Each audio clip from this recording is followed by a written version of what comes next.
Welcome to Real Vermont News. I'm Bob Frenier here to say somebody's finally looking into things. Today, we're looking into who actually pays the higher non-residential property tax in Vermont. Is it just people from New Jersey and other places who don't live here? Here's Chris Bradley with a report.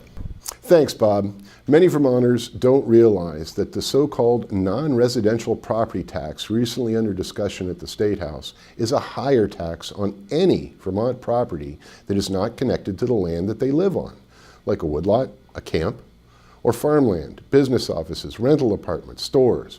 All of these are taxed at the higher non-residential rate. But that term non-residential is so misleading. In fact, didn't the Joint Fiscal Office say recently that only a third of the non-residential parcels are owned by out-of-staters? That Vermonters own a full 57% of those properties? That's right. So let's change the name of the tax on that property. Homeowners pay the homestead property tax. Let's call all the other property taxes non-homestead taxes. That still sounds different without implying that we're just soaking people from out of state with a higher tax because they can't vote here.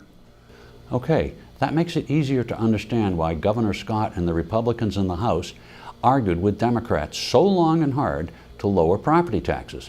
The non-residential property tax increase being debated was mostly on Vermonters.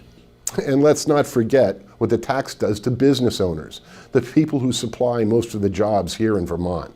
Making business property taxes more expensive will probably mean Vermont becomes the most expensive state in the country to do business in. We're already at 48. Now we're on a path to be the 50th, the absolute worst. Who will want to come to do business in a state like that?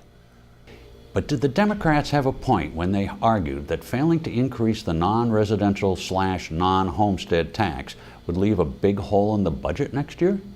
Bob, Democrats say there will be a hole in next year's budget even with this tax increase.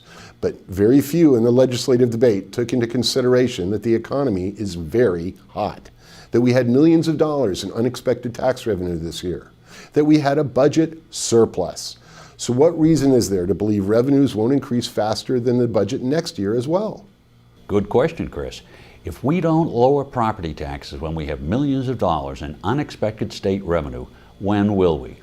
So, if you're tired of paying more taxes when you don't really need to, like this video, click your Facebook share icon to share this information with all your friends. Then, meet every candidate you can before November and tell them, use extra state revenues to lower our taxes.